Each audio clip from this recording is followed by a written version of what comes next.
Hi ಎಲ್ಲರಿಗೂ ನಮಸ್ಕಾರ. Welcome to my YouTube channel. ಮಕ್ಕಳನ್ನ ಸ್ಕೂಲಿಗೆ ಕಳಿಸ್ಬಿಟ್ಟು ಕೆಲಸನ ಶುರು ಮಾಡ್ಕೊಂಡಿದ್ದೀನಿ, ಹಬ್ಬದ ಕೆಲಸನ. ಇವತ್ತು ಕೂಡ ಒಂದಿಷ್ಟು ಕೆಲಸ ಮಾಡೋಣ ಅಂತೇಳಿ ಮಾಡ್ತಾ ಇದ್ದೀನಿ.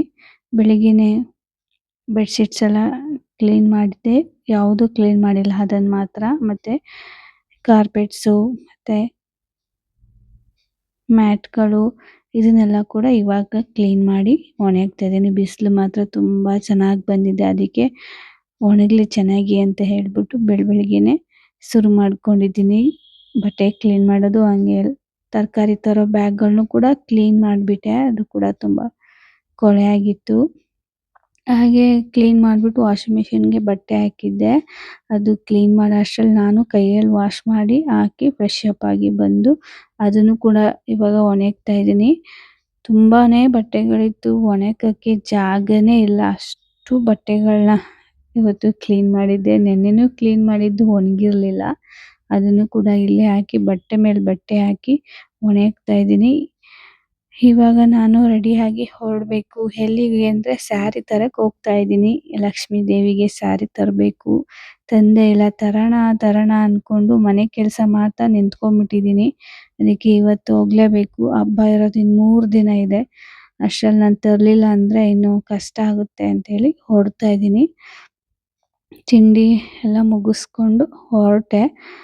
ನಾನು ಸೀದಾ ಇಲ್ಲಿ ಬಂದೆ, ನಂಜರಾದ ಬಹದ್ದೂರ್ ಛತ್ರಕ್ಕೆ. ಸಮೃದ್ಧಿ ಸ್ಯಾರಿ ಕಲೆಕ್ಷನ್ ಸೀರೆ ಹಬ್ಬ ನಡೀತಿತ್ತು, ಅದಕ್ಕೆ ಇಲ್ಲೇ ಬಂದೆ ನೋಡೋಣ ಅಂತೇಳಿ. ಆಫರ್ ಇದೆ ಅಂತ ಇತ್ತು, ಅದಕ್ಕೋಸ್ಕರ ಬಂದೆ. ಎಲ್ಲ ಕಡೆನೂ ನೋಡಿಕೊಂಡು ಸ್ಯಾರಿನ ಕೊನೆಯಲ್ಲಿ 2 ಕೂಡ ಸೆಲೆಕ್ಟ್ ಮಾಡಿದೆ. ಹೇಗಿದೆ ಏನು ಅಂತ ಕಮೆಂಟ್ ಸೆಕ್ಷನ್ನಲ್ಲಿ ತಿಳಿಸಿ. ಅಷ್ಟು ಗ್ರ್ಯಾಂಡಾಗಿ ಏನು ತೊಗೊಂಡಿಲ್ಲ, ಸಿಂಪಲ್ಲಾಗಿ ತೊಗೊಂಡೆ. ಲಕ್ಷ್ಮೀ ದೇವಿಗೆ ಒಂದು, ನನಗೊಂದು ಅಂತ ಹೇಳಿ ತೊಗೊಂಡಿದ್ದೀನಿ. ಇದು ನನಗೆ, ಇದು ಲಕ್ಷ್ಮೀ ದೇವಿಗೆ. 2ರಲ್ಲಿ ಯಾವ್ದು ಚೆನ್ನಾಗಿದೆ ಲಕ್ಷ್ಮಿಗೆ ಅಂತ ನೋಡಿ ನನಗೆ ಇದು ಇಷ್ಟ ಆಯಿತು. ಉಡ್ಸೋಕ್ಕೂ ಈಸಿ ಆಗುತ್ತೆ ಅಂತೇಳಿ ಇದನ್ನೇ ತೊಗೊಂಡೆ. ಮನೆಗೆ ಹೋಗಿ ತೋರ್ಸೋಕ್ಕಾಗಲ್ಲ ಅಂತೇಳಿ ಇಲ್ಲೇ ತೋರಿಸ್ತಾ ಇದ್ದೀನಿ ಆ ವಿಡಿಯೋನು ಕೂಡ. ಹಾಗೆ ಅಲ್ಲಿಂದ ಹೊರಟು ಮನೆಗೆ ಅಂತ ಬರ್ತಾ ಇದ್ವಿ. ಅಷ್ಟರಲ್ಲಿ ಹೊಟ್ಟೆ ಹಸಿವು ಆಗ್ತಿತ್ತು. ಫ್ರೂಟ್ಸ್ ಕೊಡಿಸಿ ಅಂತೇಳಿ ಮನೆಯವ್ರನ್ನೇ ಕೇಳಿದೆ. ಬನ್ನಿ ಇಲ್ಲಿ ಮುದ್ದೆ ಊಟ ಸಿಗುತ್ತೆ ಅಂತೇಳಿ ಮುದ್ದೆ ಊಟಕ್ಕೆ ಅಂತ ಕರ್ಕೊಂಡೋದ್ರು. ಇಲ್ಲೇ ನಾವು ತಪ್ಪು ಮಾಡಿದ್ದು ನೋಡಿ, ಮುಂದಕ್ಕೆ ಏನಾಗುತ್ತೆ ಅಂತ ಹೇಳ್ತೀನಿ. ಮುದ್ದೆ ಊಟ ತಿಂದ್ಕೊಂಡು ಹೊರಡೋಣ ಅಂದ್ಕೊಂಡ್ವಿ. ಅಷ್ಟರಲ್ಲಿ ಮಳೆ ತುಂಬ ಜೋರಾಗೋಯ್ತು. ಇಲ್ಲಿ ಮುದ್ದೆ ತುಂಬ ಚೆನ್ನಾಗಿ ಸಿಗುತ್ತೆ, ಸಾಂಬಾರು ಮುದ್ದೆ ಎಲ್ಲದು ಕೂಡ. ಅದಕ್ಕಿಲ್ಲಿ ತಿಂದ್ಕೊಂಡ್ವಿ. ಆದರೆ ಮಳೆ ಶುರುವಾಗೋಯ್ತು. ತುಂಬನೇ ಹೊತ್ತು ಇಲ್ಲೇ ಫ್ರೆಂಡ್ ಅಂಗಡಿ ಹತ್ರ ನಿಂತ್ಕೊಂಡ್ಬಿಟ್ವಿ. ನನಗೆ ಮನೆಯದೇ ಚಿಂತೆ, ಬಟ್ಟೆ ಎಲ್ಲ ಒಣಗಿದೆ, ಎಲ್ಲ ಒದ್ದೆ ಆಗೋಯ್ತು, ಎತ್ಕೊಳಕ್ಕೆ ಆಗಲಿಲ್ವಲ್ಲ ಅಂತ. ನಮ್ಮ ಮನೆಯವ್ರ ಜೊತೆ ನಾನು ಹೇಳ್ಕೊತಾ ಇದ್ದೆ, ನಾವು ಇಲ್ಲಿ ತಿಂತ ಕೂತ್ಕೊಂಡಿದ್ದಕ್ಕೆ ಸರಿಯಾಗಿ ಮಾಡ್ತು ಮಳೆ ನೋಡಿ. ಈಗ ಬಟ್ಟೆ ಎತ್ಕೊಳ್ಳೋಕ್ಕೂ ಆಗಲಿಲ್ಲ, ಏನು ಮಾಡೋಕ್ಕೂ ಆಗಲಿಲ್ಲ. ಹೋಯ್ತು ಬಟ್ಟೆಗಳೆಲ್ಲ. ಬಿಸಿಲಲ್ಲಿ ತುಂಬ ಚೆನ್ನಾಗಿ ಒಣಕೊಂಡಿತ್ತು ಅಂತೇಳಿ ಮಾತಾಡ್ತಾ ಸುಮಾರು ಹೊತ್ತಲ್ಲೇ ನಿಂತ್ಕೊಂಡ್ವಿ.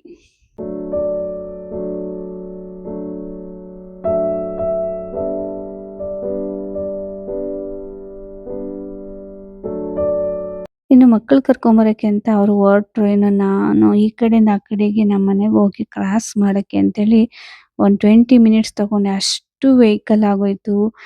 ಇದು ಸ್ಕೂಲ್ ಬಿಡೋ ಟೈಮು, ಮಕ್ಕಳು, ವ್ಯಾನು, ಆಟೋಗಳು, ಕಾರು, ಬಸ್ಸು, ಏನು ಒಂದಾದ್ಮೇಲೆ ಒಂದು ನನ್ನ ಆ ಕಡೆ ಹೋಗಕ್ಕೆ ಬಿಡ್ತಿಲ್ಲ.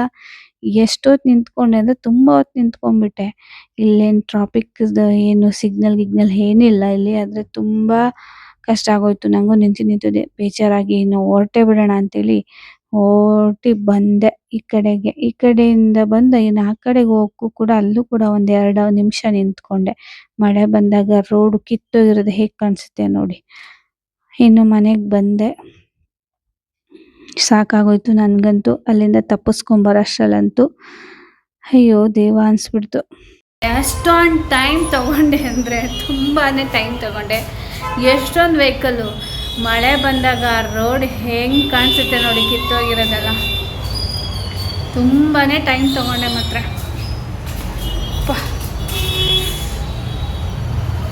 ಅಂತೂ ರೋಡನ್ನ ದಾಟ್ಕೊಂಡು ಬಂದೆ ಮನೆಗೆ. ತುಂಬಾ ವೆಹಿಕಲ್ಸು ನೋಡಿದ್ರಲ್ಲ ನೀವು, ಎಷ್ಟೊಂದು ವೆಹಿಕಲ್ಸ್ ಇರುತ್ತೆ ಅಲ್ಲಿ. ಇದು ನಮ್ಮ ಏರಿಯಾ. ಇದು ರೋಡ್ ಪಕ್ಕನೇ ನಮ್ಮ ಮನೆ ಇರೋದು. ಇನ್ನು ಲಾಗ್ನ ಅಲ್ಲಿಗೆ ಸ್ಟಾಪ್ ಮಾಡಿದೆ. ಇನ್ನಾದ್ರೂ ನಾಳೆಗೆ ಕಂಟಿನ್ಯೂ ಮಾಡಿದೆ. 4 ಗಂಟೆಗೆ ಎದ್ದಿದ್ದೀನಿ ಇವತ್ತು. ಎದ್ಬಿಟ್ಟು ಒಂದು ಸ್ವಲ್ಪ ಮುಖ ತೊಳ್ಕೊಂಡು ಬಂದು ಸ್ವಲ್ಪ ಇವತ್ತಿನ ಕೆಲಸಗಳು ಬೇಗ ಬೇಗ ಮುಗಿಲಿ, ತುಂಬ ಜಾಸ್ತಿ ಕೆಲಸಗಳಿದೆ ಅಂತೇಳಿ ಕುತ್ಕೊಂಡು ಸ್ವಲ್ಪ ಹೊತ್ತು ಧ್ಯಾನ ಮಾಡಿದೆ. ಆಮೇಲೆ ಒಂದು ಸ್ವಲ್ಪ ಪ್ರಾಣಾಯಾಮ ಮಾಡಿದೆ. ಹಾಗೆ ಶ್ಲೋಕ ಅಂತೂ ಡೈಲಿ ಕೇಳ್ಕೊತಾ ಇರ್ತೀನಿ. ಆ ಶ್ಲೋಕನೂ ಕೂಡ ಹೇಳ್ಕೊಂಡು ಒಂದು ಹಾಫ್ ಆನ್ ಅವರು ಇಲ್ಲೇ ಟೈಮ್ ಸ್ಪೆಂಡ್ ಮಾಡಿದೆ. ಆಮೇಲೆ ಒಂದು 4:30 5 ಗಂಟೆ ಹತ್ತತ್ರಕ್ಕೆ ಮನೆ ಕೆಲಸನ ಶುರು ಮಾಡಿಕೊಂಡೆ. ಇದಂತೂ ನಾನು ಪ್ರತಿದಿನ ಮಾಡ್ತಾ ಇರ್ತೀನಿ. ತಪ್ಪದೇನೆ ಮಾಡಬೇಕು ಅಂತ ಪ್ರಯತ್ನ ಪಡ್ತಾ ಇದ್ದೀನಿ. ಆದರೆ ಕೆಲಸ ಇದ್ದಾಗ ಮಾತ್ರ ನನಗೆ ಮರ್ತೋಗ್ಬಿಡುತ್ತೆ. ಕೆಲಸದ ಕಡೆ ಗಮನ ಆಗ್ಬಿಟ್ಟಿರುತ್ತೆ. ಅದರಿಂದ ಮಾಡೋಕ್ಕಾಗಲ್ಲ. ಬೆಳಗ್ಗೆ ಟೈಮ್ ಮಾಡೋಕ್ಕೆ ನಂಗೆ ತುಂಬಾ ಇಷ್ಟಪಡ್ತೀನಿ ಈ ಥರ. ಇವತ್ತಿನ ಕೆಲಸ ಎಲ್ಲ ಆಗಲೇಬೇಕು ಅಂತ ಕೇಳಿಕೊಂಡು ದೇವ್ರನ್ನ ಎದ್ದ ಮೇಲೆ ಎದ್ದು ಬಂದೆ. ಯಾಕಂದರೆ ಎಷ್ಟು ಕೆಲಸಗಳಿದೆ ಅಷ್ಟು ಕೆಲಸಗಳನ್ನ ಮಾಡ್ಕೊಂಡಿದ್ದೀನಿ. ಇಲ್ಲಿದ್ದಿದ್ದು ಬಾಕ್ಸ್ ಕ್ಲೀನ್ ಮಾಡೋಕ್ಕೋಗಿ ನೈಟು ಅಷ್ಟು ಕೆಲಸ ಮಾಡಿ ಇಟ್ಕೊಂಡ್ಬಿಟ್ಟಿದ್ದೀನಿ. ಅಂಟ್ಕೊಂಡು ಕ್ಲೀನ್ ಮಾಡೋಕ್ಕೆ ಆಗಲಿಲ್ಲ, ಹೋಗಿ ಮಲಗಿಬಿಟ್ಟೆ. ಅದರಿಂದ ಲಾಗ್ನ ನಾನು ಅವತ್ತು ಅಲ್ಲಿಗೆ ಸ್ಟಾಪ್ ಮಾಡಿಬಿಟ್ಟೆ ನಿನ್ನೆ. ಇನ್ನು ನೈಟು ಪಾತ್ರೆ ಎಲ್ಲ ತೊಳೆದು ಇಟ್ಟಿದ್ದೆ. ಅದನ್ನು ಸ್ವಲ್ಪ ಜೋಡ್ಸೋಕ್ಕಾಗಿರಲಿಲ್ಲ. ಅದನ್ನೆಲ್ಲ ಜೋಡಿಸಿ ಎತ್ತಿಟ್ಬಿಟ್ಟು ಈಗ ಬಿಸಿನೀರು ಕಾಯಿಸಿ ಇಟ್ಬಿಟ್ಟು ಇವಾಗ ತಿಂಡಿ ಮಾಡ್ಕೊತಾ ಇದ್ದೀನಿ. ನಾನಿದು ಹೊಸ್ದಾಗಿ ಟ್ರೈ ಮಾಡ್ತಾ ಇರೋದು. ನೋಡೋಣ ಹೇಗೆ ಬರುತ್ತೆ ಏನು ಅಂತ. ಟೇಸ್ಟು ಚೆನ್ನಾಗಿ ಬಂದರೆ ಶೇರ್ ಮಾಡ್ಕೊಳ್ಳೋಣ ಅಂದ್ಕೊಂಡಿದ್ದೆ. ಸೊ ಚೆನ್ನಾಗಿ ಬಂತು, ಅದಕ್ಕೋಸ್ಕರ ಶೇರ್ ಮಾಡಿಕೊಂಡೆ. ಇದಕ್ಕೆ ಸ್ವಲ್ಪ ಬಾಣಲೆಗೆ ಎಣ್ಣೆ, ಸೋಂಪುಗಳು, ಚಕ್ಕೆ, ಲವಂಗ, ಕಡಲೆ ಮತ್ತು ಹಸಿಮೆಣಸಿನ್ಕಾಯಿ, ಈರುಳ್ಳಿನ ಹಾಕಿ ಚೆನ್ನಾಗಿ ಫ್ರೈ ಮಾಡಿಕೊಂಡು ಸ್ವಲ್ಪ ಕೊತ್ತಂಬರಿ ಸೊಪ್ಪನ್ನು ಹಾಕ್ಕೊಂಡು ಅದನ್ನು ಕೂಡ ಚೆನ್ನಾಗಿ ಫ್ರೈ ಮಾಡಿಕೊಂಡು ನುಣ್ಣಗೆ ಪೇಸ್ಟ್ ಮಾಡ್ಕೊಬೇಕು. ಪೇಸ್ಟ್ ಆದಮೇಲೆ ಈ ಮಟ್ಟಕ್ಕೆ ಪೇಸ್ಟ್ ಮಾಡಿಕೊಂಡ್ರೆ ಸಾಕು. ಯಾವುದು ರೆಸಿಪಿ ಮಾಡ್ತಾಯಿದ್ದೀನಿ ಅಂದರೆ ಡಬಲ್ ಬೀನೀಸ್ ರೆಸಿಪಿ ಮಾಡ್ತಾಯಿದ್ದೀನಿ. ಇದೇ ಫಸ್ಟ್ ಟೈಮ್ ತಿಂತಾ ಇರೋದು ಈ ಡಬಲ್ ಬೀನೀಸು. ಕುಕ್ಕರ್ಗೆ ಸ್ವಲ್ಪ ಎಣ್ಣೆ, ಈರುಳ್ಳಿ ಹಾಕಿ ಸ್ವಲ್ಪ ಫ್ರೈ ಆದಮೇಲೆ ಇದಕ್ಕೆ ಸ್ವಲ್ಪ ಕರಿಬೇವು ಸೊಪ್ಪು ಹಾಕಿ ಅದನ್ನು ಫ್ರೈ ಮಾಡಿಬಿಟ್ಟು ಟೊಮೆಟೊ ಹಾಕಿ ಚೆನ್ನಾಗಿ ಫ್ರೈ ಮಾಡ್ಕೊಬೇಕು. ಇದೆಲ್ಲ ಫ್ರೈ ಆದಮೇಲೆ ರುಬ್ಬಿದ ಮಸಾಲ ಹಾಕಿ ಇದನ್ನು ಕೂಡ ಹಸಿ ವಾಸನೆ ಹೋಗೋ ತನಕ ಫ್ರೈ ಮಾಡ್ಕೋಬೇಕು. ಅಂದರೆ ಆಲ್ರೆಡಿ ಹುರಿದಿರ್ತೀವಿ, ಅಷ್ಟೊಂದೇನು ಬೇಡ. ಇದಕ್ಕೆ ಸ್ವಲ್ಪ ಚಿಟಿಕೆ ಅರಿಶಿನ ಹಾಕಿ ರುಚಿಗೆ ತಕ್ಕಷ್ಟು ಉಪ್ಪು ಹಾಕಿ ಫ್ರೈ ಆದಮೇಲೆ ಡಬಲ್ ಬೀನೀಸ್ನ ಹಾಕ್ಕೋಬೇಕು. ಹಾಕ್ಕೊಂಡು ಮಿಕ್ಸ್ ಮಾಡಿಬಿಟ್ಟು ಜಾರ್ಗೆ ಮಸಾಲ ಇರುತ್ತಲ್ಲ ಆ ಜಾರ್ಗೆ ಸ್ವಲ್ಪ ನೀರು ಹಾಕಿ ಮಿಕ್ಸ್ ಮಾಡಿಕೊಂಡು ಕ್ಲೋಸ್ ಮಾಡಿ 2ರಿಂದ 3 ವಿಸಲ್ ಕೂಗಿಸ್ಕೊಬೇಕು. ಹಿಂಗೆ ಬಂತು, ಚೆನ್ನಾಗಿತ್ತು ಒಟ್ನಲ್ಲಿ. ಅದಕ್ಕೆ ನಾನು ಚಪಾತಿ ಮಾಡೋಣ ಅಂದ್ಕೊಂಡಿದ್ದೆ, ಟೈಮ್ ಇರಲಿಲ್ಲ. ಅದಕ್ಕೆ ಜೀರಾ ರೈಸ್ ಮಾಡಿದೆ. ಹಾಗೆ ನೆನ್ನೆ ಎಲ್ಲ ಮಳೆಯಲ್ಲಿ ಬೆಡ್ಶೀಟ್ಸು ಏನೇನು ಕ್ಲೀನ್ ಮಾಡಿದ್ದಿದ್ದು ಅದೆಲ್ಲ ತುಂಬ ಒದ್ದೆ ಆಗಿಬಿಟ್ಟಿತ್ತು. ಒಣಗಿತ್ತೆಲ್ಲ ಅನಿಸುತ್ತೆ, ಎಲ್ಲ ಒದ್ದೆ ಆಗಿಬಿಟ್ಟಿತ್ತು. ಅದನ್ನು ಬೆಳಿಗ್ಗೆ ಚೆನ್ನಾಗಿ ಐರನ್ ಮಾಡಿದೆ. ಮಗಳಿಗೆ ಯೂನಿಫಾರ್ಮು, ಮಗಂದು ಯೂನಿಫಾರ್ಮ್ ಎಲ್ಲದೂ ಕೂಡ. ಹಾಗೆ ಮಗಳಿಗೆ ಇವತ್ತು ನಾನು ಸ್ವಲ್ಪ ಹೇರ್ ಕಟ್ ಮಾಡಿದ್ದೆ. ಹಿಂಗೆ ಬಂತು, ಸ್ವಲ್ಪ ಉದ್ದ ಬೆಳ್ಕೊಂಬಿಟ್ಟಿತ್ತು, ಎಳೆಯೋಕ್ಕೆ ಆಗ್ತಾ ಇರಲಿಲ್ಲ, ಅದಕ್ಕೆ ಕಟ್ ಮಾಡಿದೆ. ನಾನು ಮಕ್ಕಳಿಗೆ ತಿಂಡಿ ಹಾಕ್ಕೊಟ್ಟೆ. ಇನ್ನು ಆ ಕಡೆ ಸ್ವಲ್ಪ ಸ್ನ್ಯಾಕ್ಸ್ ಮಾಡ್ಕೋಬೇಕಿತ್ತು. ಅದಕ್ಕೆ ಸ್ವಲ್ಪ ಕಡಲೆಕಾಳು ಉಸ್ಲಿ ಮಾಡಿಕೊಂಡು ಲಂಚ್ ಬಾಕ್ಸ್ನ ಪ್ಯಾಕ್ ಮಾಡ್ತಾಯಿದ್ದೀನಿ. ಸ್ವಲ್ಪ ಉಸ್ಲಿ ಮತ್ತು ಗೀ ರೈಸು ಮತ್ತು ಡಬಲ್ ಬೀನೀಸ್ ಸಾಗು ಥರನೇ ಇತ್ತು, ಚೆನ್ನಾಗಿತ್ತು. ಒಂದ್ಸಲ ಟ್ರೈ ಮಾಡಿ. ಮಕ್ಕಳು ಇಬ್ಬರು ಕೂಡ ಇಲ್ಲೂ ತಿಂದರು ಇಷ್ಟಪಟ್ಟು. ಹಾಗೆ ಡಬ್ಬಿನೂ ಖಾಲಿ ಬಂದಿದ್ರು ಇಬ್ಬರು ಕೂಡ. ಮಗ ನನಗೆ ಜಾಸ್ತಿ ಹಾಕ್ಬಿಟ್ಟಿದ್ರಿ ನೀವು, ನನಗೆ ಜಾಸ್ತಿ ಹಾಕ್ಬಿಟ್ಟಿದ್ರಿ ನೀವು ಅಂತ ಇದ್ದ. ಅವನಿಗೆ ಈ ಥರ ಕಾಳೆಲ್ಲ ಕೊಟ್ಟರೆ ಇಷ್ಟನೇ ಪಡಲ್ಲ ತಿನ್ನೋಕ್ಕೆ. ಆದರೆ ನಾನು ತಿನ್ನಲೇಬೇಕು ಮಗನೇ ಅಂತೇಳಿ ಅವನಿಗೆ ಬಿಡ್ದೇ ಕೊಡ್ತಾಯಿದ್ದೀನಿ, ಅಭ್ಯಾಸ ಆಗಲಿ ಅಂತ ಹೇಳ್ಬಿಟ್ಟು. ಲಂಚ್ ಪ್ಯಾಕ್ನ ಪ್ಯಾಕ್ ಮಾಡಿ ಅವ್ರನ್ನ ಸ್ಕೂಲಿಗೆ ಕಳಿಸ್ಬಿಟ್ಟು ಇನ್ನು ನಾನು ಕೆಲಸನ ಶುರು ಮಾಡ್ಕೊಬೇಕಿತ್ತು. ಆದರೆ ಇವತ್ತು ತಮ್ಮನ್ನ ಡಿಸ್ಚಾರ್ಜ್ ಮಾಡ್ತಾ ಇದ್ದಾರೆ ಹಾಸ್ಪಿಟ್ಲಿಂದ. ಅದಕ್ಕೋಸ್ಕರ ಅಲ್ಲಿ ಹೋಗಬೇಕು ನಾನು. ಅದಕ್ಕೆ ತಿಂಡಿನೂ ತಿಂದೆ, ಅಲ್ಲಿ ಹೋಗೋಕ್ಕೆ ರೆಡಿ ಆದೆ. ನಾನು ಇನ್ನು ಮನೆಯವ್ರಿಗೆ ಹೇಳ್ಬಿಟ್ಟು ಹೊರಡ್ತಾ ಇದ್ದೀನಿ.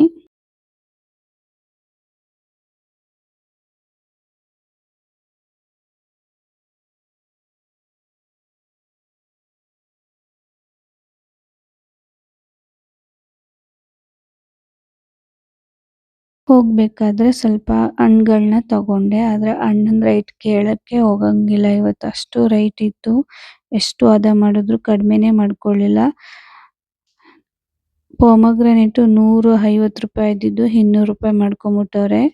ಆ್ಯಪಲ್ 280 ಎಷ್ಟು ವಾದ ಮಾಡಿದೆ ಆದ್ರೂ ಅವರು ಕಡಿಮೆನೇ ಮಾಡ್ಕೊಳ್ಳಿಲ್ಲ. ಹಾಗೆ ಕಿವಿ ಫ್ರೂಟು ಕೂಡ ಜಾಸ್ತಿ ಆಗ್ಬಿಟ್ಟಿತ್ತು. ಒಂದಿಷ್ಟು ಫ್ರೂಟ್ಸ್‌ನ ತಗೊಂಡು ಹಾಸ್ಪಿಟ್ಲ್ ಹತ್ರ ಬಂದೆ. ಬಂದ್ಬಿಟ್ಟು ರ್ಯಾಪಿಡೋ ಅಲ್ಲಿ ಕಾರ್ ಬುಕ್ ಮಾಡೋಣ ಅಂತ ತುಂಬಾ ಟ್ರೈ ಮಾಡಿದೆ. ಅದು ತಗೋತಾನೆ ಇರಲಿಲ್ಲ ನಮ್ಮೂರಿಗೆ.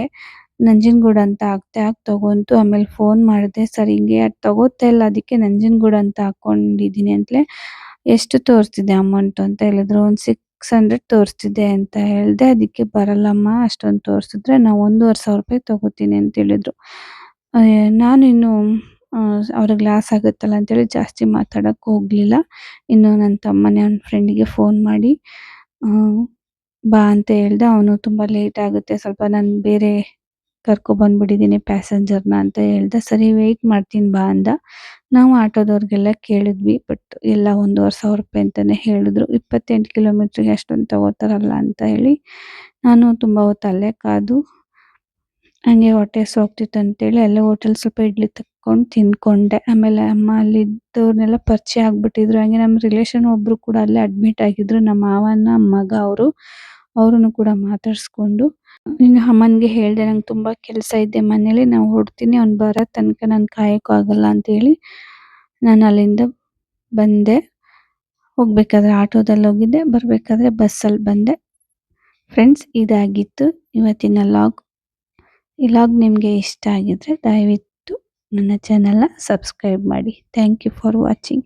ಬಂದಮೇಲೆ ಸ್ವಲ್ಪ ಹೊತ್ತು ಕೂಲಿಲ್ಲ ಲಕ್ಷ್ಮಿ ಹಬ್ಬಕ್ಕೆ ಪದಾರ್ಥ ತರೋಕ್ಕೆ ಅಂತ ಹೊರಟೆ.